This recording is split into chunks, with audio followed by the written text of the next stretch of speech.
En 1847, dans un entrepôt du port de Lourenço Marques, un marchand d'esclaves découvrit dans ses registres un nom qui le fit blêmir. Pendant 3 semaines, il avait gardé, nourri et finalement vendu comme simple captif de guerre un homme qui portait sur sa peau les cicatrices rituelles de la lignée royale zoulou. Quand il comprit ce qu'il avait fait, il était déjà trop tard. Le navire avait levé l'ancre, et dans les collines, on disait que les guerriers zoulous cherchaient leur prince disparu. Alors, si cette histoire vous intrigue déjà, abonnez-vous à cette chaîne et dites-moi dans les commentaires de quelle ville vous nous écoutez. Votre soutien nous aide à continuer de déterrer ces récits oubliés de l'histoire. L'histoire que je m'apprête à vous raconter est celle d'un homme qui croyait maîtriser son commerce mieux que quiconque, qui pensait connaître la valeur de chaque être humain qu'il achetait et revendait. Un homme méticuleux, organisé, qui tenait des registres précis de chaque transaction. Mais dans son arrogance, il n'avait jamais imaginé qu'un jour, parmi les centaines de visages anonymes qui passaient entre ses mains, se cacherait quelqu'un dont la disparition pourrait déclencher une guerre. Quelqu'un dont le sang portait un poids que ni chaîne ni fouet ne pouvaient effacer. La baie de Lourenço Marques, sur la côte orientale d'Afrique, vivait alors dans une tension permanente. Nous étions au milieu du XIXe siècle, une époque où les empires européens resserraient leur étreinte sur le continent, où les anciennes routes commerciales arabes croisaient les ambitions portugaises, britanniques et hollandaises. La traite atlantique officielle des esclaves touchait à sa fin dans la plupart des nations occidentales. Mais ici, dans ces eaux tièdes où les dhows arabes côtoyaient les caravelles portugaises, le commerce continuait sous d'autres noms. Contrats de travail, recrutement forcé, déportation de prisonniers de guerre. Les mots changeaient, mais la réalité demeurait. La région était un carrefour dangereux où se mêlaient culture, langue et intérêts contradictoires. Au nord, le puissant empire zoulou consolidait son territoire après les guerres dévastatrices du Mfekan. Cette période de bouleversement qui avait redessiné la carte politique de l'Afrique australe. Au sud, les colonies britanniques du Cap et du Natal s'étendaient inexorablement. Entre les deux, une zone grise où opéraient marchands, aventuriers, déserteurs et opportunistes de toutes origines. C'est dans ce contexte que Willem van der Berg avait établi son entreprise. Hollandais d'origine, il avait quitté la colonie du Cap 20 ans auparavant, après un scandale dont personne ne parlait plus. Il s'était installé à Lourenço Marques sous protection portugaise, obtenant les licences nécessaires grâce à des pots de vin généreux et des connexions avec des fonctionnaires corrompus. Son entrepôt, un bâtiment massif en pierre près du port, servait de point de transit pour des centaines de captifs chaque année. Van der Berg ne se considérait pas comme un négrier. Il se voyait comme un homme d'affaires, un intermédiaire nécessaire dans un monde en mutation. Il achetait des prisonniers de guerre aux chefs locaux, des débiteurs insolvables, des condamnés, des orphelins. Il les revendait aux plantations de sucre de l'île Maurice, aux mines de diamants qui commençaient à s'ouvrir dans l'intérieur, aux propriétaires terriens du Brésil qui contournaient les lois d'abolition. Il tenait des registres impeccables, payait ses taxes, évitait les complications politiques. Dans sa tête, il n'était qu'un rouage dans une machine économique plus vaste. L'entrepôt lui-même reflétait cette vision ordonnée et bureaucratique de l'horreur. Au rez-de-chaussée, une série de cellules où les captifs attendaient d'être examinés, évalués, vendus. À l'étage, les bureaux de Van der Berg, avec leurs registres soigneusement tenus, leurs contrats en plusieurs langues, leurs cartes maritimes indiquant les routes commerciales. Dans la cour intérieure, une forge où l'on fabriquait les chaînes, un puits, une cuisine où l'on préparait la bouillie de maïs et de manioc qui constituait l'unique repas quotidien des prisonniers. Van der Berg employait une quinzaine de personnes. Des gardes armés, pour la plupart des métis portugais et africains, des hommes durs qui ne posaient pas de questions. Un contremaître nommé João Santos, ancien soldat qui gérait les opérations quotidiennes avec une efficacité brutale. Un scribe, un certain Raoul, qui assistait Van der Berg dans la tenue des registres, et des informateurs, tout un réseau de contacts qui le tenait informé des opportunités d'achat, des mouvements de troupes, des rumeurs qui couraient dans l'arrière-pays. Chaque semaine, le mercredi, Van der Berg organisait une vente aux enchères réservée aux acheteurs réguliers, des planteurs, des capitaines de navires, des agents de compagnies minières. Les transactions se faisaient rapidement, professionnellement, avec des poignées de main et des signatures au bas de documents légaux. Personne ne parlait d'esclaves. On parlait de travailleurs sous contrat, de main-d'œuvre africaine, de déportés. Les euphémismes permettaient aux consciences de dormir tranquilles. L'homme qui dirigeait cette entreprise était méthodique jusqu'à l'obsession. La cinquantaine avancée, le visage buriné par le soleil africain, les cheveux grisonnants tirés en arrière, Van der Berg portait toujours des vêtements impeccables malgré la chaleur. Chemise blanche, gilet sombre, pantalon de toile.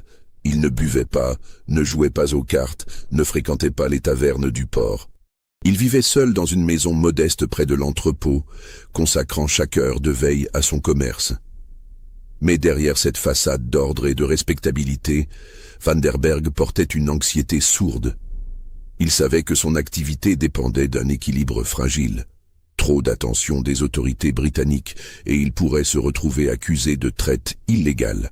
Trop de violence envers les captifs et des révoltes pouvaient éclater.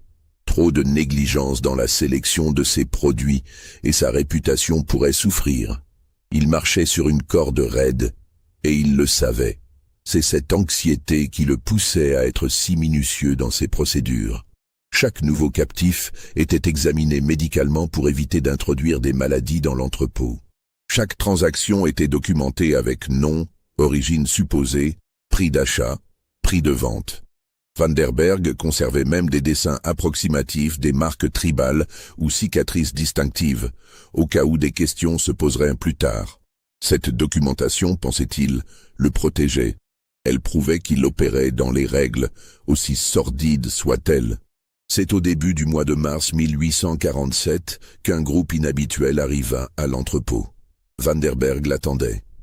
Il avait été contacté 2 semaines auparavant par un intermédiaire, un certain Ferreira, qui lui avait parlé d'une opportunité exceptionnelle. Une bande de chasseurs d'esclaves portugais et africains avait capturé un groupe de guerriers zoulous lors d'un raid près de la frontière du Natal. 23 hommes, tous jeunes, tous en excellentes conditions physiques. Des spécimens de première qualité qui se vendraient au meilleur prix. Van der Berg avait accepté l'affaire après négociation. Le prix était élevé, mais justifié. Les guerriers zoulous avaient une réputation de force et d'endurance. Ils feraient d'excellents travailleurs dans les plantations ou les mines. Il avait payé d'avance comme l'exigeait Ferreira et attendu l'arrivée de la cargaison humaine. Quand les captifs furent amenés dans la cour de l'entrepôt, enchaînés et épuisés par plusieurs jours de marche forcée, Van der Berg les examina avec son œil professionnel habituel. Ils correspondaient à la description. Jeunes, musclés, portant les cicatrices et scarifications typiques des guerriers zoulous. Certains avaient des blessures récentes, mal soignées, qui témoignaient de leur capture violente. Tous affichaient une expression de défi et de rage contenue. Van der Berg nota particulièrement l'un d'entre eux, plus grand que les autres, la trentaine, avec une présence qui attirait naturellement le regard. Son corps portait des cicatrices rituelles plus élaborées que celles de ses compagnons. Des motifs géométriques sur les épaules, des lignes parallèles sur le torse. Son regard était différent aussi. Pas de peur, pas même de colère visible. Quelque chose de plus profond, de plus froid. Une sorte de certitude tranquille. « Celui-là, c'est leur chef ?» demanda Van der Berg à Ferreira en portugais. L'intermédiaire haussa les épaules. Peut-être un capitaine de guerre. Il l'appelait quelque chose comme Nkosi ou Inkosi pendant le transport. Mais ils appellent tous leurs supérieurs comme ça veut dire chef ou seigneur dans leur langue. Van der Berg hocha la tête. Le titre ne le préoccupait pas. Dans les structures militaires zoulous, il y avait des dizaines de rangs et de titres. Chaque régiment avait ses commandants. Ce guerrier était probablement un de ses officiers subalternes, rien de plus. Il valait peut-être un peu plus cher à la revente. Voilà tout. Les 23 hommes furent enfermés dans une section séparée de l'entrepôt.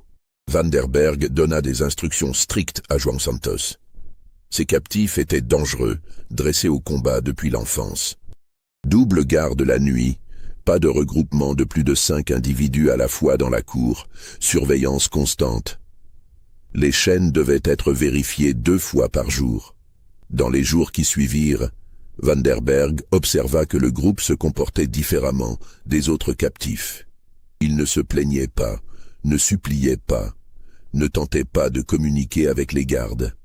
Ils restaient silencieux, dignes, comme s'ils attendaient quelque chose. Le grand guerrier aux cicatrices élaborées semblait être le point focal de cette discipline silencieuse. Quand il regardait quelqu'un, les autres suivaient son regard. Quand il acceptait la nourriture, les autres mangeaient. C'était subtil mais clair pour quiconque savait observer. João Santos le remarqua aussi. Ces Zoulous sont différents des autres, patron. Ils font peur aux gardes. Ils ne font rien de mal, mais leur façon de nous regarder, c'est comme s'ils attendaient leur moment. Vanderberg balaya l'inquiétude. Ils sont enchaînés, désarmés, affaiblis. Qu'est-ce qu'ils pourraient me faire? Dans 2 semaines, ils seront dispersés aux 4 coins de l'océan. Garde-les simplement sous surveillance jusqu'à la vente. Mais quelque chose dans cette situation le dérangeait. C'était subtil, presque imperceptible. Une tension dans l'air, une qualité particulière dans le silence de ces hommes. Vanderberg avait vu des centaines de captifs passer par son entrepôt. Des hommes brisés, désespérés, furieux, résignés. Mais jamais cette patience froide, cette discipline absolue. C'était comme s'ils n'étaient pas vraiment prisonniers dans leur esprit, comme s'ils jouaient un rôle en attendant que quelque chose se produise. La vente était prévue pour le mercredi suivant. Vanderberg avait déjà des acheteurs intéressés. Un propriétaire de plantation de l'île Maurice cherchait une 20aine de travailleurs robustes. Un agent d'une compagnie minière voulait une 12aine d'hommes pour les nouvelles excavations près de Kimberley. Les guerriers Zoulous seraient dispersés, séparés, envoyés vers des destinations lointaines où leur cohésion de groupe n'aurait plus aucune importance. Le mardi soir, la veille de la vente, Vanderberg fit sa ronde habituelle dans l'entrepôt. Il aimait vérifier personnellement que tout était en ordre avant une transaction importante. Il passa devant les cellules, nota les noms dans son registre, vérifia que les gardes étaient à leur poste. Quand il arriva devant la section où étaient enfermés les guerriers Zoulous, il s'arrêta. Le grand homme aux cicatrices élaborées se tenait debout près des barreaux, malgré l'heure tardive. Leurs regards se croisèrent. L'homme parla dans un mélange de zoulou et de quelques mots de portugais qu'il avait dû apprendre pendant sa captivité. « Tu vends, homme. Tu ne sais pas qui tu vends. » Sa voix était calme, sans menace apparente, mais quelque chose dans son ton fit frissonner Vanderberg. Il y avait une certitude absolue dans ces mots, comme une prophétie. Vanderberg répondit en portugais, sachant que l'homme ne comprendrait probablement pas tout.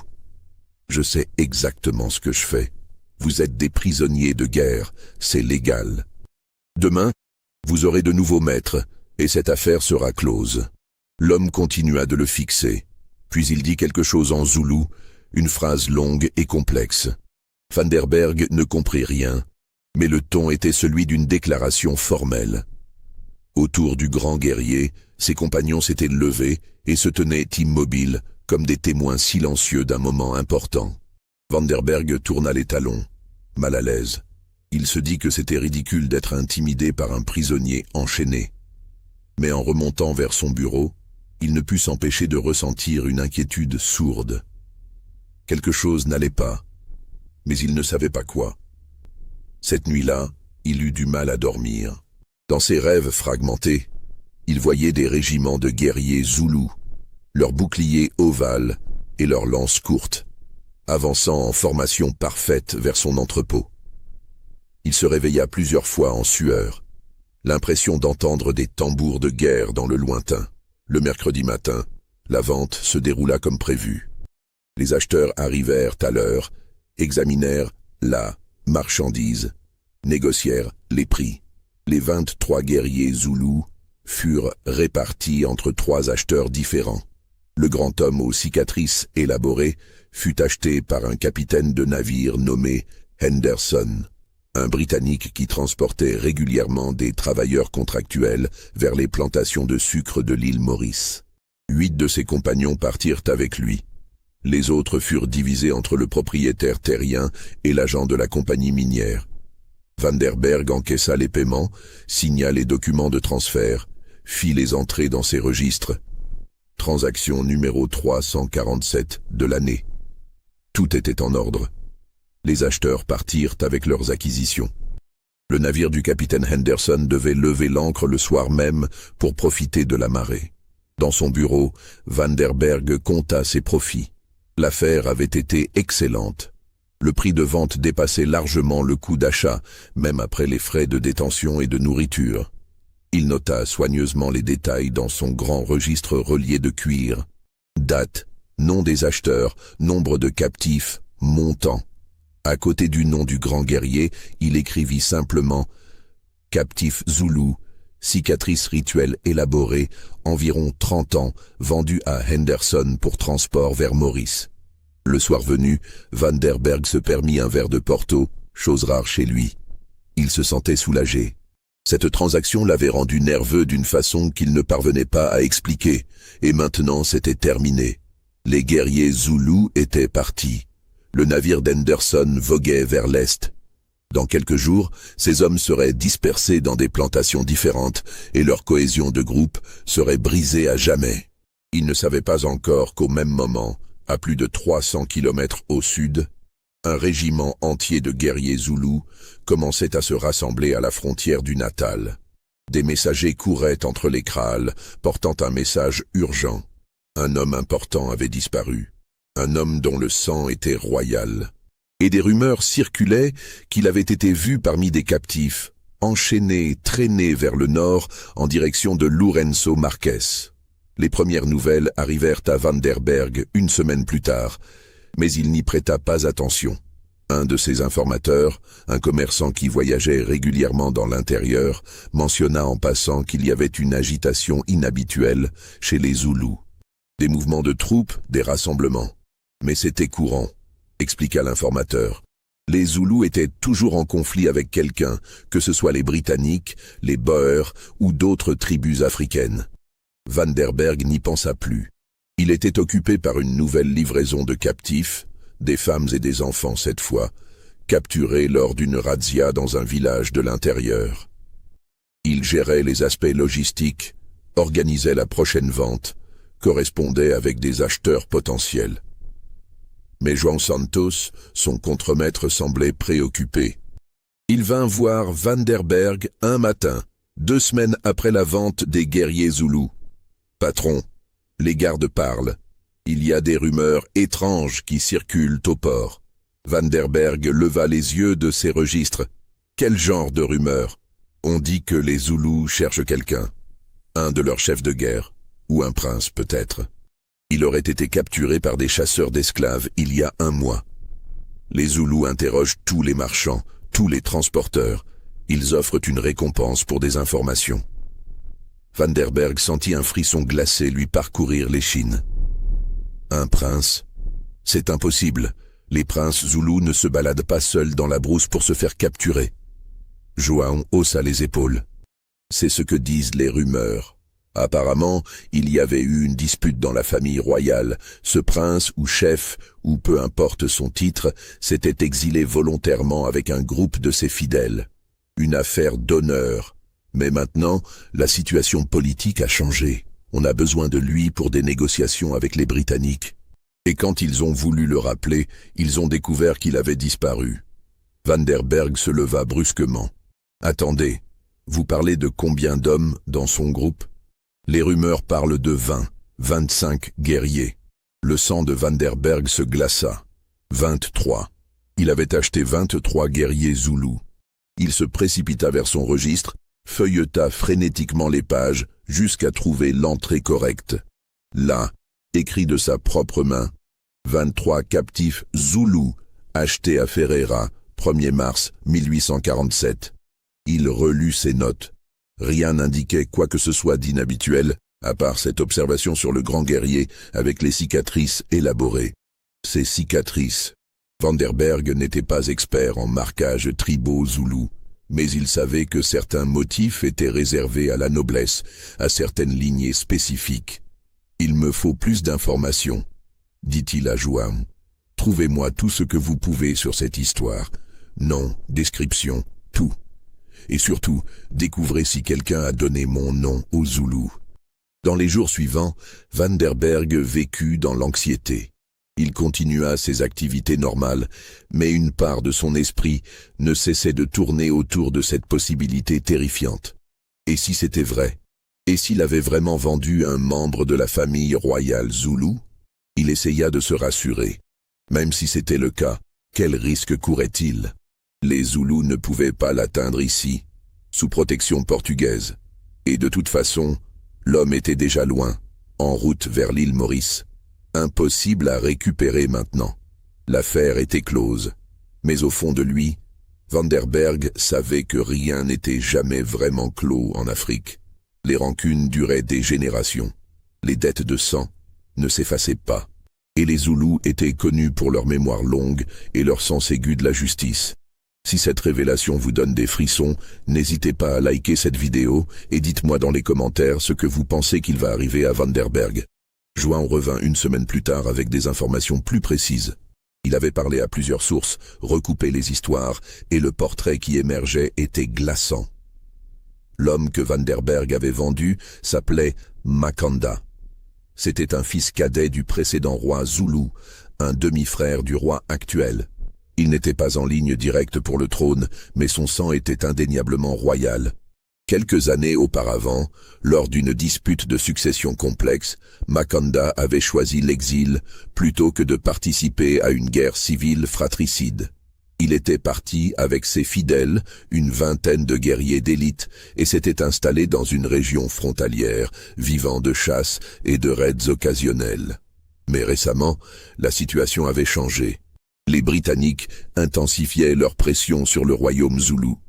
Des négociations délicates étaient en cours.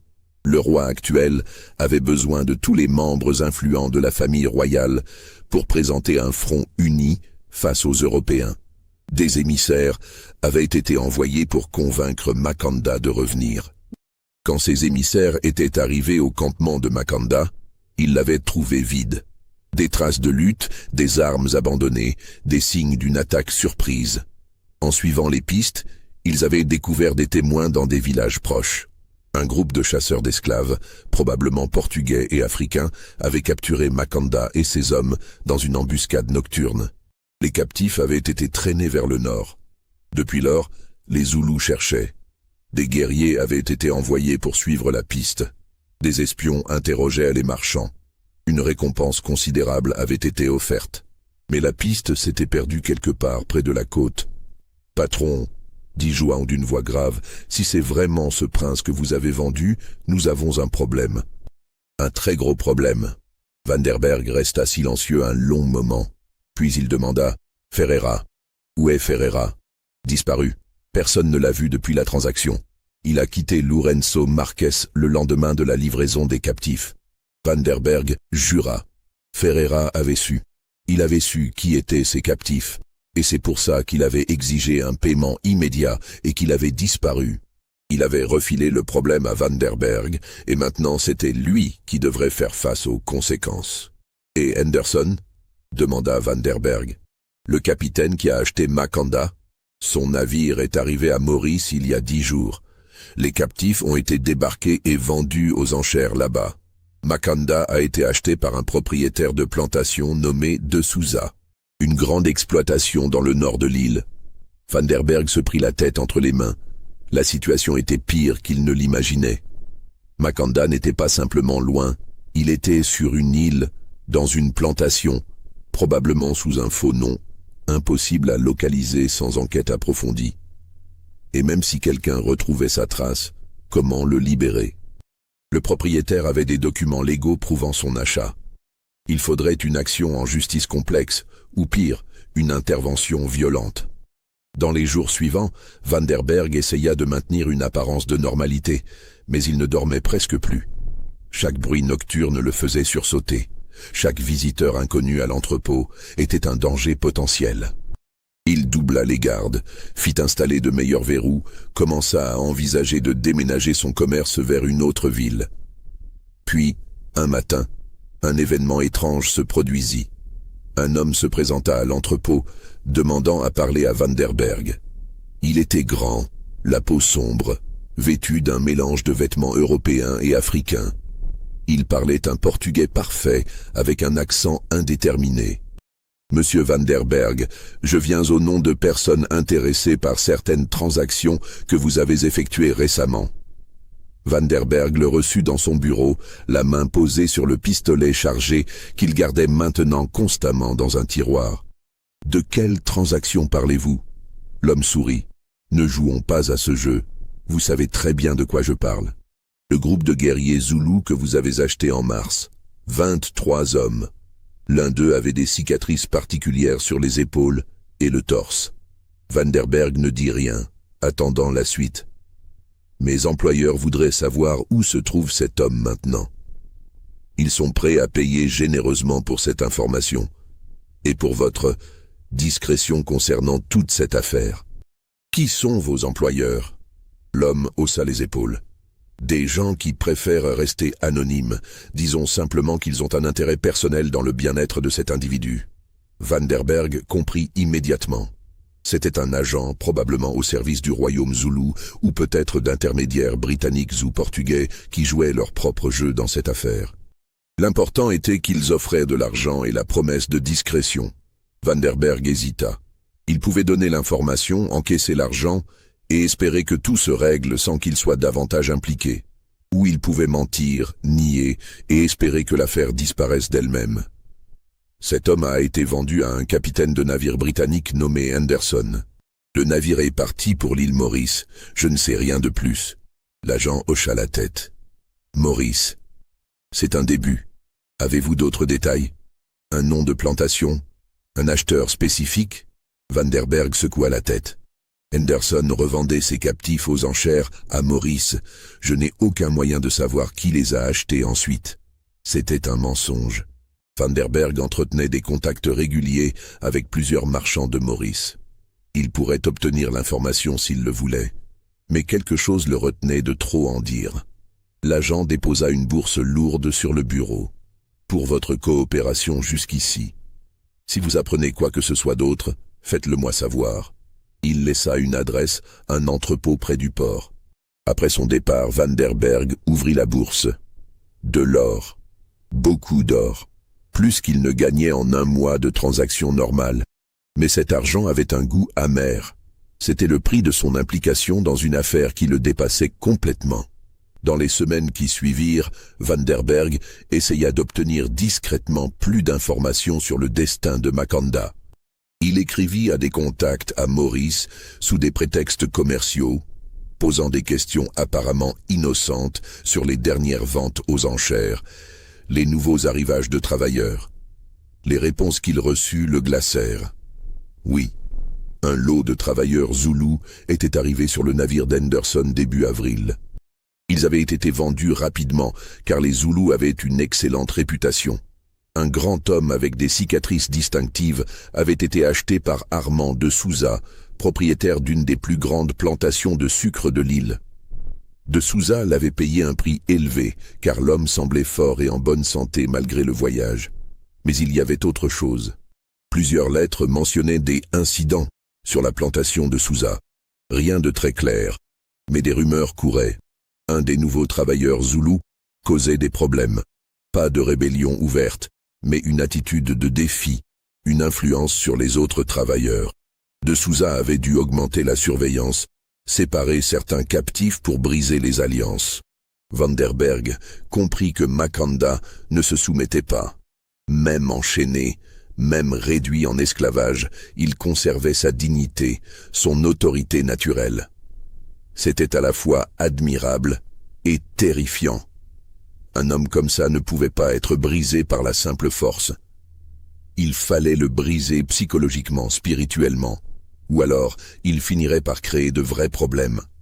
En juillet 1847, 4 mois après la vente, Van der Berg reçut une nouvelle visite. Cette fois, ce n'était pas l'agent mystérieux, mais un officier britannique en uniforme, accompagné de 2 soldats. Le major Thornton, responsable des relations avec les tribus indigènes pour le gouvernement colonial du Natal, avait des questions. Des questions très précises sur un groupe de guerriers zoulous qui avaient transité par l'entrepôt de Van der Berg. « Nous avons des raisons de croire », dit Thornton avec une froideur professionnelle, qu'un individu d'importance politique considérable a été illégalement capturé et vendu comme esclave. Cette affaire pourrait avoir des répercussions diplomatiques graves. Le royaume zoulou menace de représailles si leur prince n'est pas retrouvé et libéré. Van der Berg sentit la sueur perler sur son front. « Major, je tiens un commerce légal. Je ne pose pas de questions sur l'identité de mes travailleurs sous contrat. Je reçois des captifs de guerre, je les revends. Tout est documenté. » Thornton posa un regard dur sur Van der Berg. « Captifs de guerre. Vous utilisez ce terme bien facilement. Dites-moi, avez-vous vérifié que ces hommes étaient vraiment des prisonniers de guerre légitimes? Ou avez-vous simplement fermé les yeux parce que c'était profitable ?» Van der Berg ne répondit pas. Ils savaient tous deux que la question était rhétorique. « Où est cet homme maintenant ?» demanda Thornton. « Île Maurice, vendu à un propriétaire de plantation nommé de Souza. » Thornton nota l'information. « Des preuves documentaires ?» Van der Berg sortit ses registres, montra les entrées pertinentes. Date, nom, montant. Tout était là, noir sur blanc. La preuve de sa culpabilité administrative, mais aussi de son respect des procédures bureaucratiques qui le protégeaient légalement. « Ces documents seront saisis comme preuve, » dit Thornton, « et je vous conseille vivement, monsieur Van der Berg, de coopérer pleinement avec toute enquête future. Les gouvernements britanniques et portugais prennent cette affaire très au sérieux. Si ce prince zoulou meurt en captivité, ou si nous ne pouvons pas le localiser rapidement, les conséquences pourraient être graves pour tout le monde. » Après le départ des Britanniques, Van der Berg s'effondra dans son fauteuil. La situation était en train de lui échapper complètement.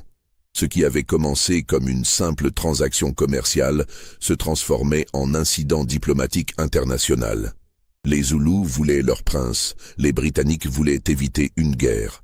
Les Portugais ne voulaient pas de problème avec les Britanniques. Et lui, Van der Berg, était coincé au milieu. Il comprit qu'il devait agir.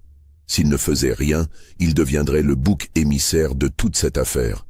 On le blâmerait pour avoir créé une crise diplomatique.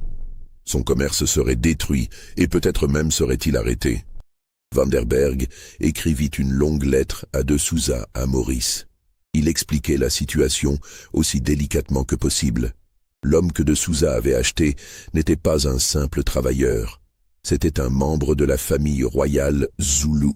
Sa détention illégale causait des tensions diplomatiques graves. Van der Berg suppliait de Souza de libérer cet homme, de le remettre aux autorités britanniques qui organiseraient son rapatriement. En échange, Van der Berg offrait de rembourser le prix d'achat, plus des compensations généreuses pour les inconvénients causés. C'était une somme énorme qui représenterait plusieurs mois de profit, mais Van der Berg était désespéré. La réponse de Souza arriva 3 semaines plus tard. Elle était brève et sans ambiguïté. « Monsieur Van der Berg, j'ai payé un prix légal pour un travailleur légitime. J'ai des documents en règle prouvant ma propriété. Les histoires sur son supposé statut royal ne m'intéressent pas.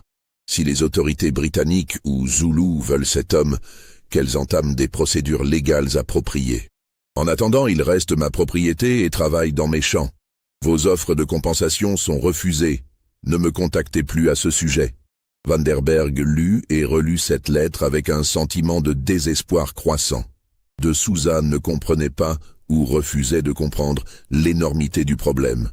Il se cramponnait à ses droits légaux sans voir la tempête politique qui se formait. En septembre, les nouvelles devinrent plus sombres. Un autre informateur de Van der Berg, un marchand qui naviguait régulièrement entre la côte africaine et les îles de l'océan Indien, lui raconta une histoire inquiétante. Il y avait eu un incident grave à la plantation de Souza. Un soir, plusieurs travailleurs avaient tenté de s'échapper. L'évasion avait été réprimée brutalement. 3 hommes avaient été abattus. Les autres, y compris le grand Zoulou aux cicatrices rituelles, avaient été fouettés publiquement comme avertissement. Mais ce n'était pas tout. Après les fouettages, alors que de Souza pensait avoir rétabli l'ordre, quelque chose d'étrange s'était produit.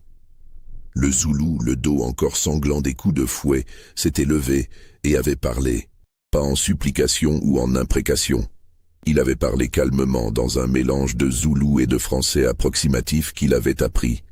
Il avait dit son nom, Makandaka Senzanga Kona, fils de Senzanga Kona, de la lignée des rois Zoulous. Il avait décrit sa capture, son transport, sa vente, il avait nommé Vanderberg. Et il avait prononcé ce qui ressemblait à une malédiction ou une prophétie. Celui qui vend un roi mourra sans paix. Celui qui enchaîne un prince verra ses chaînes se refermer sur lui. Mon peuple me cherche. Ils me trouveront. Et ce jour-là, chaque homme qui a touché à ma liberté paiera le prix du sang. De Souza, selon le marchand, avait ri de ces paroles. Il avait traité Makanda de fou, de menteur, d'imposteur. Mais plusieurs témoins européens présents avaient été frappés par la dignité et la conviction de l'homme. Certains avaient commencé à se poser des questions. Et si c'était vrai, des lettres avaient été envoyées aux autorités coloniales de Maurice. Des enquêtes discrètes avaient commencé. Mais les bureaucraties coloniales étaient lentes et de Souza avait des connexions politiques qui compliquaient les choses. Vanderberg, en entendant ce récit, sentit le poids de la culpabilité s'abattre sur lui. Makanda souffrait. Il était fouetté, humilié, réduit à un travail brutal dans les champs de canne à sucre. Et tout ça parce que Vanderberg avait fermé les yeux, avait choisi de ne pas poser de questions, avait préféré le profit à la prudence. Pour la première fois de sa vie, Vanderberg se demanda si ce qu'il faisait était vraiment justifiable. Il s'était toujours dit qu'il n'était qu'un intermédiaire, qu'il ne faisait que faciliter des transactions qui auraient eu lieu de toute façon. Mais maintenant, confronté aux conséquences concrètes de ses actions, il ne pouvait plus se cacher derrière ses rationalisations. En octobre, un navire de guerre britannique accosta à Lourenço Marques. Son commandant, le capitaine Winslow, avait des ordres directs de Londres. L'affaire Makanda était devenue une priorité diplomatique.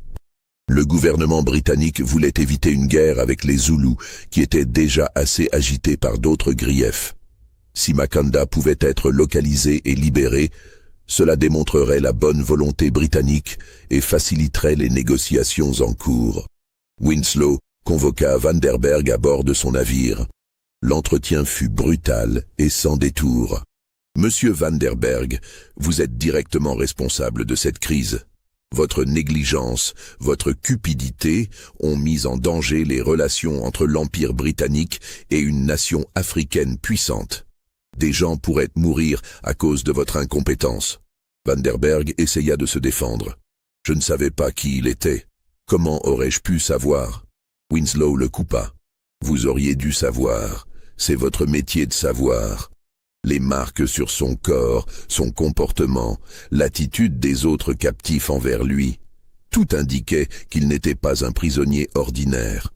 Mais vous n'avez rien voulu voir. « Que voulez-vous de moi maintenant ?» demanda Vanderberg défait. Maurice refuse de coopérer rapidement. De Souza insiste sur ses droits de propriété. La bureaucratie coloniale française sur l'île est lente et corrompue. Nous avons besoin d'un autre angle d'approche. Winslow se pencha en avant. Vous allez écrire une déclaration officielle, sous serment, admettant que vous avez vendu Makanda sans vérifier correctement son identité. Cette déclaration sera utilisée dans les procédures légales à Maurice pour forcer la libération. Mais cela me ruinera, protesta Vanderberg. J'admettrai publiquement une négligence grave. Plus personne ne voudra faire affaire avec moi. C'est le moindre de vos soucis, répondit Winslow froidement. Si Makanda meurt en captivité, ou si une guerre éclate à cause de cette affaire, je vous promets que vous serez jugé et condamné. Vous passerez le reste de votre vie en prison si vous avez de la chance. Si vous n'en avez pas, les Zoulous trouveront un moyen de vous atteindre et leur justice sera moins clémente que celle des tribunaux européens. Vanderberg n'avait pas le choix. Il écrivit la déclaration, la signa devant témoins. Chaque mot était une admission de sa culpabilité, de sa négligence, de son échec moral. Winslow partit avec le document, promettant que les procédures à Maurice seraient accélérées. Mais il avertit Vanderberg, « Ne quittez pas Lourenço Marques. Vous pourriez être convoqué pour témoigner. Et si vous disparaissez, je vous retrouverai. » Après le départ du navire britannique, Vanderberg resta seul dans son entrepôt. Pour la première fois depuis des années, il regarda vraiment autour de lui. Les cellules où tant d'êtres humains avaient été enfermés, les chaînes accrochées au mur, les marques de sang sur le sol qu'aucun nettoyage ne pouvait complètement effacer. Tout cela, il l'avait créé. Tout cela était le fruit de ses choix. João Santos le trouva assis dans son bureau, fixant le vide. « Patron, nous avons reçu un message. Les guerriers Zoulous sont à moins de 100 kilomètres de la frontière nord. Ils se déplacent vers la côte. » Vanderberg leva les yeux. « Combien sont-ils ? » Les rumeurs parlent de 50, peut-être 100 guerriers. Ce ne sont pas des soldats réguliers, ce sont des éclaireurs, des traqueurs. Ils cherchent quelque chose. Ou quelqu'un. Vanderberg comprit. Même si Makanda était à Maurice, les guerriers continuaient de chercher ceux qui étaient responsables de sa capture et de sa vente. Ils voulaient des noms. Ils voulaient des coupables. Et son nom à lui, Willem Vanderberg, était écrit dans les registres, murmuré dans les ports, connu de tous ceux qui avaient été impliqués dans cette transaction maudite. En novembre 1847, 8 mois après la vente fatale, plusieurs événements convergèrent simultanément. À Maurice, les pressions diplomatiques britanniques finirent par porter leurs fruits. Un juge colonial, sous pression directe du gouverneur, ordonna une enquête officielle sur le statut de l'homme connu sous le nom de travailleur numéro 87 sur la plantation de Sousa. Des témoins furent convoqués. Des experts en cultures africaines furent consultés. Les cicatrices rituelles de Makanda furent examinées et comparées avec des descriptions de marquages royaux zoulous. L'audience elle-même devint un événement marquant dans l'histoire coloniale de Maurice. Makanda fut amené au tribunal enchaîné, mais même dans cet état, sa présence imposait le respect. Plusieurs observateurs européens notèrent dans leurs journaux personnels qu'ils n'avaient jamais vu un homme captif porter ses chaînes avec une telle dignité. Quand on lui demanda de s'identifier, il le fit dans un français laborieux mais clair, récitant sa généalogie complète, remontant à 4 générations de rois zoulous. Un anthropologue britannique, convoqué comme témoin expert, examina les cicatrices et confirma qu'elles correspondaient exactement aux motifs rituels réservés aux fils de rois dans la tradition zoulou. Ces marques, expliqua-t-il au tribunal, étaient gravées lors de cérémonies sacrées et ne pouvaient être portées que par ceux de sang royal. Toute tentative d'imitation était punie de mort dans la société zoulou. Un imposteur n'aurait jamais osé porter de telles marques. De Sousa tenta désespérément de défendre sa position. Il produisit ses documents d'achat, argua qu'il avait agi de bonne foi, qu'il n'avait aucun moyen de savoir l'identité réelle de cet homme. Mais le juge fut inflexible. Le verdict fut sans appel. L'homme était bien qui il prétendait être. Makanda Ka Senzangakona, fils cadet de l'ancien roi Zoulou, demi-frère du roi actuel. Sa capture et sa vente constituaient un acte illégal, même selon les lois coloniales qui autorisaient l'esclavage sous certaines conditions. Un membre d'une famille royale reconnue ne pouvait pas être légalement réduit en esclavage, car cela constituait essentiellement une agression contre une nation souveraine. De Sousa fut contraint de libérer Makanda immédiatement et de payer une amende considérable au gouvernement colonial. Mais ce qui frappa le plus les observateurs, ce fut le moment où les chaînes de Makanda furent retirées. Il se leva lentement, massa ses poignets marqués par des mois de fer, et regarda de Sousa directement dans les yeux. Il ne dit rien, mais son silence parlait plus fort que n'importe quelle parole. De Sousa, selon plusieurs témoignages, devint livide et quitta la salle d'audience en tremblant. Makanda fut remis aux autorités britanniques qui organisèrent son rapatriement vers le territoire zoulou avec tous les honneurs dus à son rang. On lui fournit des vêtements dignes, de la nourriture décente, des quartiers confortables pendant qu'on préparait son voyage de retour. Des officiels britanniques vinrent lui présenter leurs excuses officielles pour l'outrage qu'il avait subi. Mackanda les écouta poliment mais garda une réserve glaciale. Il acceptait leurs excuses non pour lui-même, mais pour éviter une guerre que son peuple ne pouvait se permettre à ce moment de son histoire. Mais le mal était fait. Mackanda avait passé 8 mois en captivité. 8 mois où chaque jour, il avait coupé la canne sous le soleil brûlant, où chaque nuit, il avait dormi enchaîné sur un sol de terre battue, où chaque semaine, il avait vu ses compagnons mourir d'épuisement ou de maladie. Il avait été enchaîné, battu, forcé à un travail brutal, traité comme moins qu'un animal. Les cicatrices physiques guériraient avec le temps. Les marques du fouet sur son dos s'estomperaient, mais les cicatrices psychologiques resteraient gravées dans son âme pour toujours. Et avec lui, quand il rentrerait chez lui, il emporterait une histoire d'humiliation et d'injustice qui résonnerait à travers tout le royaume zoulou pendant des décennies. À Lourenço Marques, Vanderberg vivait dans une anxiété permanente qui rongeait sa santé et sa raison. Il dormait peu, sursautait au moindre bruit, voyait des menaces dans chaque ombre. Les guerriers zoulous continuaient de se rapprocher. Chaque semaine apportait de nouvelles inquiétantes.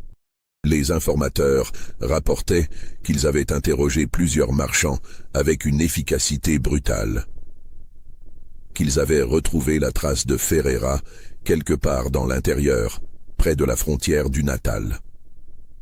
Le corps de Ferreira avait été découvert par des voyageurs une semaine plus tard, attaché à un arbre dans la brousse. Il portait des marques de torture méthodiques. Ses doigts avaient été brisés un par un. Ses yeux avaient été crevés. Avant de mourir dans son agonie, il avait manifestement parlé, donné des noms, révélé tout ce qu'il savait sur la capture et la vente de Mackanda. Les guerriers zoulous ne tuaient pas par plaisir sadique, mais ils avaient des méthodes pour extraire la vérité de ceux qui avaient offensé leur prince. Le nom de Vanderberg devait être gravé dans leur mémoire maintenant, prononcé par les lèvres sanglantes de Ferreira avant sa mort. João Santos, fidèle jusqu'au bout, conseilla à Vanderberg de partir immédiatement, de fuir vers le sud, vers la colonie du Cap, où la protection européenne était plus forte, où les autorités pourraient le défendre contre des représailles zoulous. Mais Vanderberg hésitait encore, paralysé par l'indécision. Fuir signifierait abandonner son commerce, sa maison, tout ce qu'il avait construit patiemment pendant 20 ans. Et où pourrait-il aller, où la réputation de ce qu'il avait fait ne le suivrait pas? Les nouvelles voyageaient vite dans les colonies. Son nom était déjà prononcé dans les salons de Cape Town, dans les tavernes des ports, toujours avec ce même mélange de fascination morbide et de dégoût moral. Il se disait qu'il était en sécurité ici, protégé par les autorités portugaises, gardé dans son entrepôt fortifié. Il se disait que les Zoulous n'oseraient pas attaquer une installation européenne dans une ville coloniale. Mais au fond de lui, il savait que c'était de l'auto-illusion. Les guerriers qui cherchaient Mackanda n'étaient pas des soldats réguliers suivant des ordres officiels. C'étaient des hommes liés par le sang et l'honneur, prêts à mourir pour venger leur prince. Les frontières coloniales et les protections diplomatiques ne signifiaient rien pour eux. La décision fut prise pour lui une nuit de la mi-novembre, sous un ciel sans lune. Vanderberg fut réveillé par des bruits dans la rue. D'abord des cris en portugais, des voix de gardes portugais qui patrouillaient le quartier du port, puis des coups de feu, puis un silence terrible, plus effrayant que n'importe quel bruit. Il se précipita à sa fenêtre et vit des flammes s'élever de son entrepôt. Pas un incendie accidentel, mais un feu délibéré, alimenté à plusieurs endroits simultanément pour assurer une destruction totale. Dans la lueur orange et dansante, il aperçut des silhouettes qui se déplaçaient avec une coordination militaire parfaite. Des hommes grands, la peau luisante de sueur dans la chaleur du brasier, se déplaçant avec une grâce mortelle. Guerriers zoulous, Vanderberg sentit son sang se glacer. Ils étaient venus. Après des mois de traque patiente, ils avaient enfin trouvé l'endroit et l'homme qu'ils cherchaient. Il compta au moins une douzaine de silhouettes, peut-être plus, se déplaçant autour de l'entrepôt en flammes, comme des danseurs exécutant un rituel ancien. Il s'habilla en hâte, de mains tremblantes, saisit son pistolet chargé et la bourse d'or qu'il gardait toujours près de son lit pour les urgences, et sortit dans la nuit par la porte arrière de sa maison. L'air était épais de fumée et de l'odeur âcre du bois brûlé. L'entrepôt brûlait de manière spectaculaire, les flammes montant à plus de 10 mètres de hauteur, projetant des ombres dansantes sur les bâtiments voisins. Les gardes qu'il employait étaient tous morts, tués efficacement et silencieusement avant que l'alarme puisse être donnée. Leurs corps gisaient dans des positions grotesques, gorges tranchées d'un seul coup précis. Vanderberg reconnut João Santos parmi les morts, son contremaître fidèle qui avait essayé de le protéger jusqu'au bout. Une vague de culpabilité le submergea, mais il n'avait pas le temps de s'attarder.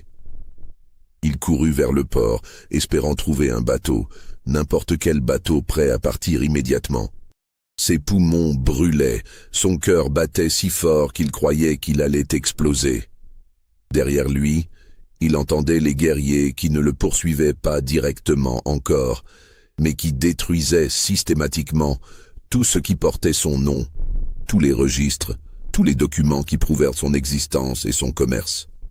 Le port était à moitié endormi à cette heure. Quelques marins ivres titubaient sur les quais. Un navire marchand portugais était amarré, apparemment prêt à lever l'ancre avec la marée du matin. Vanderberg courut vers la passerelle, haletant, et héla le capitaine. « Je dois partir. Maintenant. Cette nuit. » Le capitaine, un homme rude nommé Mendes, le regarda avec suspicion. « Nous partons à l'aube, pas avant. Nous attendons la marée. »« Je paierai le double. Le triple. » Vanderberg sortit sa bourse d'or, la vida sur le pont. Les pièces roulèrent et tintèrent dans la nuit. Mendes vit la lueur des flammes dans le quartier de l'entrepôt, entendit les cris lointains, comprit qu'il y avait des ennuis graves, mais l'or brillait tentant dans la lumière de la lanterne. « Monte, mais nous partons dans 1 heure au plus tôt. » Impossible de naviguer maintenant, la sortie du port est trop dangereuse sans lumière. Vanderberg monta à bord, se cacha dans une cabine, le pistolet chargé posé sur ses genoux. L'heure d'attente fut la plus longue de sa vie. Chaque minute semblait une éternité. Il entendait l'équipage s'activer sur le pont, préparant le départ dans l'urgence. Il entendait aussi, porté par le vent, les sons de destruction qui continuaient dans son quartier. Finalement, le navire commença à bouger, se détachant lentement du quai. Vanderberg monta sur le pont, incapable de rester enfermé plus longtemps. Dans les premières lueurs grises de l'aube, il se retourna pour regarder Lourenço Marques une dernière fois. Son entrepôt n'était plus qu'un squelette noirci, des poutres fumantes s'effondrant sur elles-mêmes. Sa maison aussi avait été incendiée. 20 ans de travail, réduits en cendres et en ruines. Mais plus que cela, c'était sa vie entière qui brûlait. Sa réputation, son identité, son sens de qui il était, tout était consumé dans ces flammes. Sur le quai, il aperçut une dernière image qui le hanterait pour toujours. Un groupe de silhouettes se tenait immobile, regardant le navire s'éloigner. Même à cette distance, il pouvait sentir le poids de leur regard, la patience froide de leur rage. Ils ne l'avaient pas attrapé cette nuit, mais leur message était clair. Ils savaient qui il était, ils savaient où il allait, et leur mémoire était longue. Le navire quitta le port, alors que le soleil se levait sur l'horizon. Vanderberg resta sur le pont, regardant Lourenço Marques disparaître dans la brume matinale. Il savait qu'il ne reviendrait jamais. Et il savait aussi que peu importe où il irait, une partie de lui resterait toujours là-bas, brûlant éternellement dans les flammes de ses propres actions. Vanderberg atteignit la colonie du Cap en décembre 1847. Le voyage avait duré 2 semaines, 2 semaines pendant lesquelles il n'avait presque pas dormi, sursautant au moindre bruit sur le navire, convaincu que d'une manière ou d'une autre, les guerriers zoulous le trouveraient même en mer. Il débarqua un homme brisé, vieilli de 10 ans en quelques mois, les cheveux devenus presque complètement blancs, les mains tremblant constamment. Il s'installa d'abord dans une pension misérable du quartier portuaire de Cape Town, sous le faux nom de Willem Janssen, se présentant comme un ancien comptable tombé dans la malchance. Il ne pouvait pas utiliser ses véritables lettres de crédit, car elles porteraient son vrai nom et révéleraient son identité. Il vivait de l'or qu'il avait pu emporter, le faisant durer en vivant de manière spartiate, dans une chambre sordide qui sentait le moisi et la mer. Les premières semaines, il ne sortait presque pas. Il restait assis à sa fenêtre, regardant la rue, guettant des silhouettes qui pourraient être des guerriers zoulous déguisés. Chaque homme grand à la peau sombre le faisait paniquer. Il sursautait quand on frappait à sa porte. Il dormait avec son pistolet sous l'oreiller, et même ainsi, il faisait des cauchemars terribles. Dans ses rêves, il voyait Makanda debout dans les flammes de l'entrepôt, le regardant avec ce calme terrifiant, répétant encore et encore « Celui qui vend un roi mourra sans paix ». Mais le passé le hantait de manière plus concrète aussi. Il apprit par des journaux qui circulaient dans les colonies que Makanda avait été libéré et rapatrié avec honneur.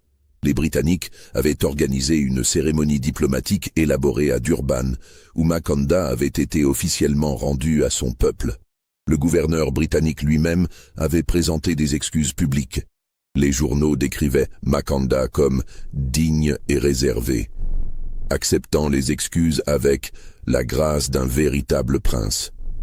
L'incident avait été officiellement clos, les relations diplomatiques préservées. Mais pour Van der Berg, rien n'était clos. Les guerriers qui avaient brûlé son entrepôt n'avaient pas été envoyés par le roi ou par des autorités officielles. C'étaient des fidèles de Makanda, des hommes qui lui avaient juré loyauté personnelle, agissant de leur propre initiative pour venger l'honneur de leur prince. Ces hommes n'obéissaient pas aux traités diplomatiques ou aux décisions politiques. Ils suivaient un code plus ancien, plus absolu. Et ces hommes avaient une mémoire qui durait des générations. Après quelques mois, quand son or commença à manquer dangereusement, Van der Berg fut contraint de chercher du travail. Il trouva un emploi comme comptable dans un petit commerce de textile, loin du monde des négociants et des affaires maritimes, où son vrai nom aurait pu être reconnu. Il travaillait des heures longues pour un salaire médiocre, vivant dans une pauvreté relative qui aurait été impensable quelques mois auparavant quand il était un marchand prospère. Il déménagea plusieurs fois au cours des années suivantes, changeant de nom à chaque fois, passant de Willem Janssen à Peter Decker à Hendrik Bosman. Chaque fois qu'il commençait à se sentir un peu plus en sécurité, qu'il commençait à croire que peut-être il avait échappé à son passé, quelque chose se produisait qui ravivait sa peur. Une fois, il croisa dans la rue un homme qui ressemblait à un des gardes qui avait travaillé pour lui à Lourenço Marques. L'homme ne le reconnut pas, ou fit semblant de ne pas le reconnaître, mais Van der Berg paniqua et quitta immédiatement la ville, abandonnant son emploi et ses maigres possessions. Une autre fois, il entendit dans une taverne des marins discuter de rumeurs selon lesquelles des vengeurs zoulous traqueraient toujours certains marchands impliqués dans l'affaire du prince captif. Les histoires étaient probablement exagérées, embellies par l'alcool et l'amour du sensationnel, mais elles suffirent à terrifier Van der Berg. Il ne dormit pas pendant 3 nuits, convaincu que chaque bruit nocturne annonçait l'arrivée de ses poursuivants. Il ne reprit jamais le commerce des esclaves, bien sûr. L'idée même lui était devenue physiquement répugnante. Parfois, dans ces nuits d'insomnie, il revoyait tous les visages des centaines, peut-être des milliers de personnes qui avaient transité par son entrepôt au fil des années. Tous ces êtres humains, réduits à des entrées dans un registre, à des prix sur un contrat.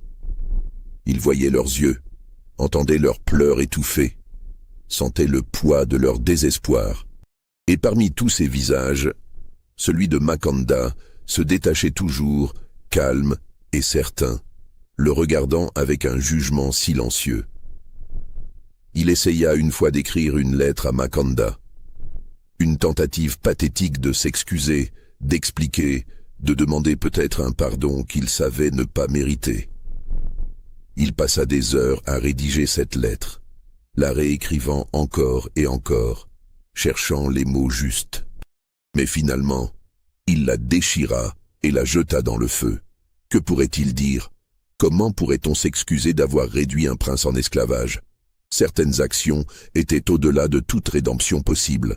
En 1853, 6 ans après les événements qui avaient détruit sa vie, Vanderberg vivait dans une petite pension à l'extérieur de Cape Town, dans un village côtier dont il a déjà oublié le nom. Il travaillait comme clerc pour un avocat local, un travail monotone qui consistait à recopier des documents légaux pendant des heures. Il avait 60 ans, mais en paraissait 20 de plus. Ses cheveux étaient complètement blancs, son visage creusé de rides profondes, ses mains tremblant constamment d'un tremblement nerveux qu'aucun médecin ne pouvait soigner. Les années de stress et d'anxiété constantes avaient rongé sa santé. Il souffrait de palpitations cardiaques fréquentes, d'insomnie chronique, de douleurs thoraciques qui le laissaient parfois haletant et incapable de bouger. Les médecins qu'il consultait lui prescrivaient du repos, de l'air frais, moins de soucis. Mais comment pouvait-il se reposer quand chaque nuit apportait les mêmes cauchemars? Comment pouvait-il arrêter de s'inquiéter quand il savait que quelque part des hommes se souvenaient de ce qu'il avait fait? Le 23 novembre 1853, exactement 6 ans après la nuit où son entrepôt avait brûlé, Vanderberg rentra dans sa chambre après une journée de travail épuisante. Il se sentait particulièrement fatigué ce soir-là, une fatigue qui semblait venir de ses os mêmes. Il prépara un maigre dîner, essaya de lire un journal à la lumière d'une chandelle, mais les mots dansaient devant ses yeux. Il se coucha tôt, espérant pour une fois trouver un sommeil paisible. Mais vers minuit, il fut réveillé par un bruit dans sa chambre. Quelqu'un avait ouvert sa porte, malgré le verrou qu'il vérifiait toujours 3 fois avant de se coucher. Dans l'obscurité, il distingua une silhouette. Un homme grand, se déplaçant avec une grâce silencieuse qui lui était terriblement familière. Vanderberg voulut crier, saisir son pistolet, mais une paralysie étrange s'était emparée de lui. Son cœur battait si fort qu'il croyait qu'il allait exploser dans sa poitrine. L'homme s'approcha et alluma la chandelle près du lit. Dans la lumière tremblante, Vanderberg vit son visage. C'était Makanda. 6 ans plus tard, le prince Zoulou se tenait dans sa chambre. Il portait des vêtements de voyage européens, mais autour de son cou pendaient des colliers de perles traditionnels zoulous. Son visage était plus marqué qu'avant, des rides profondes encadrant sa bouche et ses yeux, mais ses yeux eux-mêmes n'avaient pas changé. Ce même regard calme, patient, certain. « Tu m'as reconnu ?» dit Makanda en français, avec un accent mais clairement. « Bien. Je voulais que tu saches qui j'étais. » Vanderberg essaya de parler, mais aucun son ne sortit de sa gorge. Makanda s'assit calmement sur l'unique chaise de la chambre, comme s'il rendait une visite sociale ordinaire. « J'ai été libéré il y a presque 6 ans. J'ai repris ma place parmi mon peuple. J'ai aidé à négocier avec les Britanniques, à protéger mon royaume contre leurs ambitions. Ma vie a continué. » Il fit une pause, son regard ne quittant jamais celui de Vanderberg. « Mais je n'ai jamais oublié. Les 8 mois que j'ai passés dans les champs de canne à sucre, les coups de fouet, les chaînes, l'humiliation de voir mon peuple réduit à de la marchandise. Et je n'ai jamais oublié ton nom, Willem Vanderberg. » Vanderberg trouva finalement sa voix, à peine un murmure. « Je ne savais pas qui vous étiez. » Makanda hocha la tête, lentement. « Non, tu ne savais pas. Mais aurais-tu agi différemment si tu l'avais su? Ou aurais-tu simplement demandé un meilleur prix? » Le silence qui suivit cette question fut comme un verdict. « Mes guerriers voulaient te tuer cette nuit-là, à Lourenço Marques, » continua Makanda. « Ils avaient le droit. Tu avais vendu leur prince. Dans notre loi, c'est un crime puni de mort. Mais je leur ai dit de t'épargner. Sais-tu pourquoi? » Vanderberg secoua la tête, incapable de parler. « Parce que je voulais que tu vives avec ce que tu avais fait. La mort aurait été trop rapide, trop miséricordieuse. Je voulais que tu passes le reste de tes jours à regarder par-dessus ton épaule, à sursauter à chaque ombre, à te demander quand ta dette serait réclamée. Et c'est ce que tu as fait, n'est-ce pas? » Makanda se leva, s'approcha du lit. Vanderberg sentit son cœur s'emballer encore plus, la douleur dans sa poitrine devenant insupportable. « Je ne vais pas te tuer, Willem van der Berg, je ne vais même pas te toucher. Mais je voulais que tu saches que je suis venu, que je t'ai trouvé, que malgré tous tes changements de nom, tous tes déménagements, toutes tes précautions, tu ne pouvais pas échapper. Un homme ne peut pas échapper à ce qu'il a fait. » Il se dirigea vers la porte, puis se retourna une dernière fois. « Dors maintenant si tu peux. Ton cœur ne tiendra plus très longtemps de toute façon. Je le vois. Tu meurs déjà de ta propre peur et de ta propre culpabilité.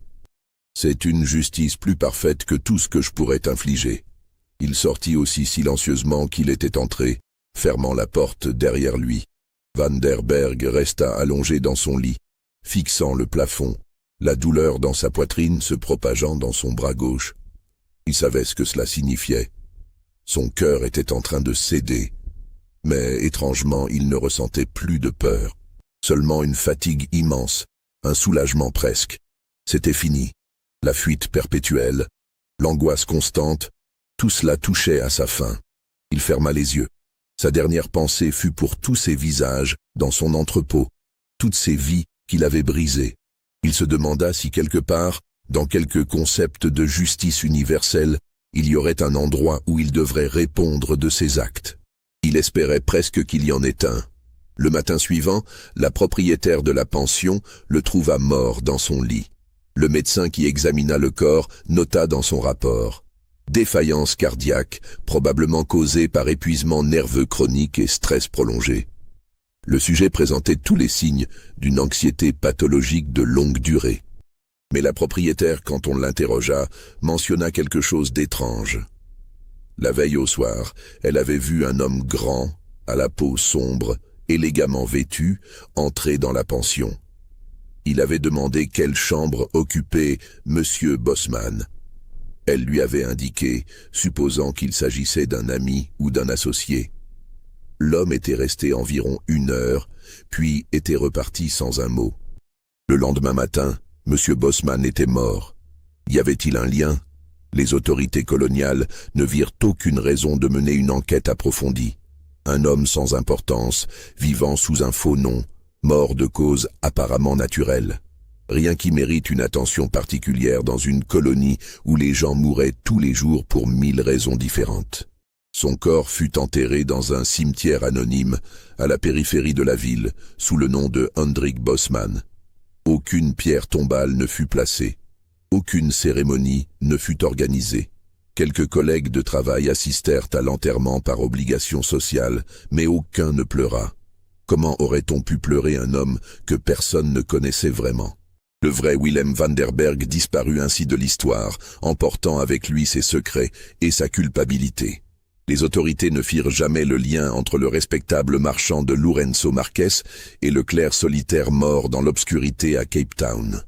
Quant à Makanda, il retourna dans son royaume et vécut encore 23 ans après sa libération. Il devint un conseiller important et respecté pour son demi-frère le roi, jouant un rôle crucial dans les négociations complexes avec les puissances coloniales britanniques pendant les années turbulentes qui précédèrent les guerres anglo-zoulous. Ces mois en captivité lui avaient donné une compréhension unique de la mentalité européenne, de leurs forces, mais surtout de leurs faiblesses, de leur hypocrisie morale et de leurs divisions internes. Cette connaissance, payée au prix de tant de souffrances, servit bien son peuple dans les décennies qui suivirent. Mais il ne parla jamais publiquement de son expérience comme esclave. C'était un secret qu'il gardait jalousement, partagé seulement avec ses guerriers les plus fidèles et avec quelques membres de sa famille proche. Il laissa les rumeurs et les légendes se développer autour de cette période sombre de sa vie, sachant que parfois, le mystère était plus puissant que la vérité complète. Certains disaient qu'il avait pardonné à ses ravisseurs, suivant les traditions de réconciliation et d'Ubuntu de sa culture.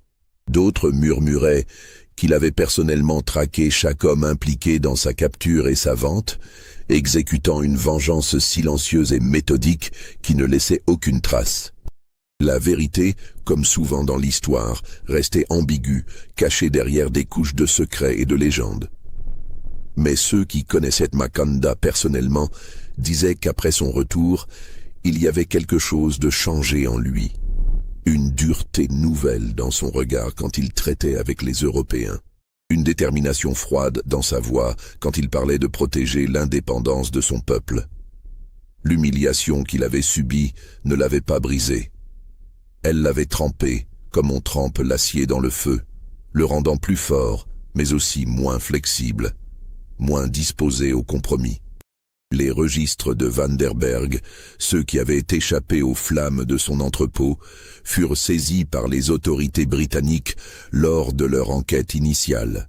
Ils furent déposés dans des archives coloniales à Londres, où ils dorment encore aujourd'hui dans des boîtes poussiéreuses rarement consultées. Ces documents constituent un témoignage détaillé et glaçant d'un commerce qui réduisait des êtres humains à des lignes dans un grand livre comptable, à des prix et des dates de transaction. Pour les historiens qui les ont étudiés, ils représentent une fenêtre rare sur les mécanismes bureaucratiques de l'esclavage, la banalité administrative du mal. Un chercheur britannique, en 1923, plus de 70 ans après les événements, tomba sur ces registres par hasard lors de recherches sur les relations coloniales britanniques avec le royaume zoulou. Il découvrit l'entrée concernant Makanda, nota les détails de la transaction et commença à reconstituer l'histoire complète en croisant les registres avec d'autres documents diplomatiques et témoignages. Son article académique, publié dans une revue d'histoire coloniale obscure, fut largement ignoré à l'époque. Mais il planta une graine. D'autres historiens, des décennies plus tard, redécouvrirent cette histoire et la développèrent. Certains y virent une simple erreur commerciale aux conséquences disproportionnées, un exemple des risques du commerce d'esclaves, même pour ceux qui le pratiquaient. D'autres y virent un symbole puissant de l'arrogance coloniale et de ses limites inévitables, une démonstration que même les systèmes d'oppression les plus organisés contenaient les germes de leur propre destruction. Quelques-uns, particulièrement parmi les historiens africains, notèrent que cette affaire, bien que peu connue du grand public, avait peut-être influencé les politiques coloniales britanniques envers les royaumes africains dans les décennies suivantes, les rendant plus prudents, plus conscients que tous les Africains n'étaient pas des victimes passives, mais des acteurs politiques avec lesquels il fallait négocier avec respect. Mais au-delà des analyses historiques et des débats académiques, l'histoire de Willem Vanderberg et de Makanda reste profondément, douloureusement humaine. C'est l'histoire d'un homme qui croyait pouvoir réduire d'autres êtres humains à de simples marchandises, qui pensait que son organisation bureaucratique et sa comptabilité méticuleuse le protégeraient des conséquences morales de ses actions, et qui découvrit trop tard que certaines personnes portaient un poids, une dignité, un pouvoir qui ne pouvait être mesuré en pièces d'or ou inscrit dans des registres commerciaux. C'est l'histoire de la justice, qu'elle soit collective ou personnelle, de la vengeance qui peut prendre 1000 formes, ou peut-être simplement du destin inexorable qui rattrape ceux qui croient pouvoir échapper aux conséquences de leurs actes. C'est l'histoire d'un prince qui fut enchaîné, mais jamais brisé, qui survécut à l'humiliation la plus totale et revint non seulement intact mais renforcé, pour jouer un rôle crucial dans la survie de son peuple face à l'expansion coloniale européenne impitoyable. Et c'est aussi l'histoire des milliers d'autres captifs qui passèrent par l'entrepôt de Vanderberg, dont les noms ne furent jamais écrits dans les journaux, dont les souffrances ne déclenchèrent jamais d'incidents diplomatiques, dont les destins furent brisés dans l'anonymat et l'oubli. Chacun d'eux avait une histoire, une famille, une vie qui avait de la valeur et du sens. Mais seul Makanda, par l'accident de sa naissance royale, eut la chance d'être remarqué, recherché, libéré. Les autres restèrent dans les ombres de l'histoire, leur voix étouffée par le temps et l'indifférence. Dans les villages zoulous, encore aujourd'hui, on raconte parfois l'histoire de Makanda, le prince qui fut vendu comme esclave et qui revint. Les détails varient selon les versions, selon les conteurs, selon les générations. Certaines l'embellissent avec des éléments merveilleux, transformant son retour en épopée héroïque. D'autres restent plus proches des faits historiques vérifiables, soulignant les aspects politiques et diplomatiques de l'affaire. Mais toutes ces versions, qu'elles soient ornées ou sobres, partagent un message central, une vérité qui transcende les détails spécifiques. Ce message est simple mais puissant, même dans les circonstances les plus sombres, même quand tout semble perdu. La dignité humaine peut persister. Même enchaîné, un roi reste un roi dans son esprit et dans son cœur. L'oppression peut briser des corps, mais elle ne peut pas toujours briser des âmes. Et ceux qui oublient cette vérité fondamentale, ceux qui traitent des êtres humains comme de simples objets sans valeur intrinsèque, le font à leur risque et péril. Car tôt ou tard, d'une manière ou d'une autre, la justice trouve son chemin. Parfois elle vient sous forme de lois et de tribunaux. Parfois elle vient sous forme de guerriers portant des lances dans la nuit. Et parfois, peut-être, elle vient de l'intérieur, sous forme de culpabilité rongeur qui consume un homme de l'intérieur jusqu'à ce que son propre cœur cède sous le poids. Alors, croyez-vous que tout a été révélé dans cette histoire? Pensez-vous que Van der Berg est mort de cause naturelle, épuisé par sa propre peur et sa culpabilité? Ou croyez-vous que Makanda a eu sa revanche finale d'une manière que les médecins coloniaux n'auraient jamais pu comprendre ou détecter? La justice était-elle celle des tribunaux européens ou celle plus ancienne et plus mystérieuse des traditions africaines? Dites-le moi dans les commentaires ci-dessous. Si cette histoire vous a captivé, si elle vous a donné des frissons et vous a fait réfléchir sur les actions et leurs conséquences, n'oubliez pas de vous abonner à la chaîne et de la partager avec ceux qui, comme vous, sont fascinés par ces récits sombres et troublants, tirés des recoins oubliés de l'histoire. Car parfois, la vérité est plus terrifiante, plus complexe et plus profondément inquiétante que n'importe quelle fiction que nous pourrions inventer.